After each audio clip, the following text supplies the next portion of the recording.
had spent a few days in Austin visiting friends. I live in Louisiana, so it's pretty much an all-day drive. On my last day in Austin, my old friend Tom commented on my Instagram story, asking when I was leaving. I told him today. He mentioned that he lived about an hour outside of Austin, which happened to be on my way home. I hadn't seen Tom in years, and it would be nice to catch up. He suggested I stop by, and I figured, why not? I set my GPS for Tom's address, and it said about an hour and a half drive. Tom and I had been friends in high school, but we lost touch after graduation. We followed each other on social media, but hadn't really spoken in years. When I pulled up to his house, I noticed it was a little old-fashioned. Not rundown, just aged. The wooden porch creaked under my steps, and when he opened the door, I caught the scent of old wood and something rustic, like an old cabin in the woods.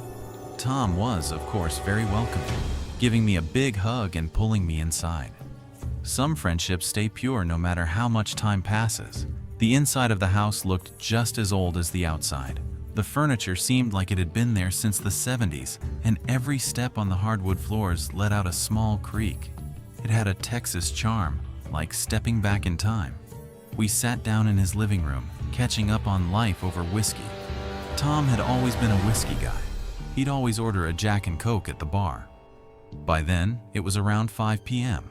One drink turned into two into three, and before I knew it, I was pretty drunk. The warmth of the alcohol made the room feel smaller, cozier, but also heavier. Hours passed like minutes, and eventually, Tom dropped the question I knew was coming. "Hey man, you got a long drive back. Why don't you crash here for the night?" I hesitated, but he was right.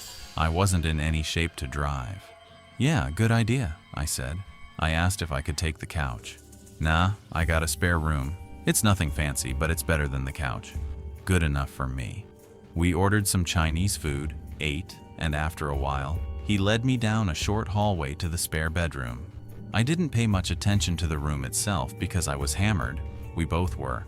But I remember the air inside felt still, like it hadn't been used in a long time. I barely had time to register my surroundings before collapsing onto the bed, completely exhausted.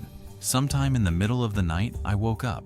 My mouth was dry, my head was spinning, and the room was dark, except for a sliver of moonlight sneaking through the blinds. That's when I saw it. In the far corner of the room, on the closet door, something was hanging. At first, it looked like a long black trench coat on a coat rack, but as my eyes adjusted, the shape of it felt wrong. The upper portion was broad, almost like shoulders, and the way it hung made it look less like fabric and more like a silhouette. My heart pounded.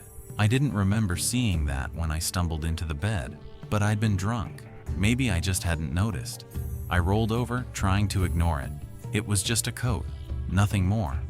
But I couldn't help myself. I peeked again. Still there. I squeezed my eyes shut, took a deep breath, and forced myself back to sleep. I don't know how long I was out before I woke up again. This time, it wasn't just discomfort that pulled me from sleep. It was a sound. A slow, soft creaking, like someone stepping carefully on an old wooden floor. My eyes shot open. The room was dimly lit now, dawn creeping through the blinds.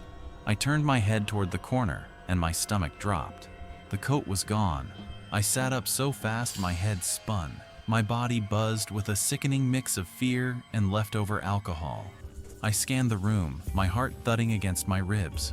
There was nothing in the corner. Just an empty closet door. I threw the covers off and rushed to Tom's room. He was snoring, completely unaware of the panic storming through me. I shook him awake, which took a lot of effort considering how much he'd had to drink. He finally woke up, rubbing his eyes. "What's up?" he mumbled. "The coat," I said breathlessly. "The one on the closet door in the spare room." He squinted at me, confused. "What coat?" "The black trench coat. The one that was hanging on the closet door. It looked like a person, almost." Tom sat up, looking more awake now. "I don't own a trench coat, man. I don't even have a coat rack in that room." I stared at him, waiting for him to admit he was messing with me. Some kind of joke, but his expression stayed serious. "Come look," I insisted. He sighed but got up and followed me back to the spare bedroom. I pointed to the exact spot. It was right there. Tom scratched his head. Are you sure you weren't just dreaming? I shook my head. I know what I saw. My voice was shaking slightly. I woke up and it was there. Then I woke up again and it was gone. We stood there in silence for a few moments, the eerie stillness pressing in on us. Finally, Tom exhaled and shook his head. Let's check the house, just in case. We searched every room, every closet, every corner.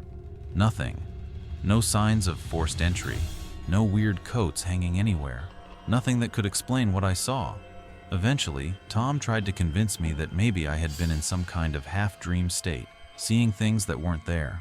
I wanted to believe that. Really? I did. I didn't want to think about the alternative. As soon as the sun was fully up, I grabbed my stuff, said goodbye, and hit the road. I almost felt guilty leaving him alone after that. The whole drive back to Louisiana, my mind kept circling back to that moment, waking up to that coat-like figure staring at me from the corner, and the way it was just gone in the morning. Maybe Tom played a cruel prank on me, but to this day, he's never admitted to anything, so I doubt that. Or maybe, just maybe, there was someone in that house watching me sleep, and they decided to leave before morning.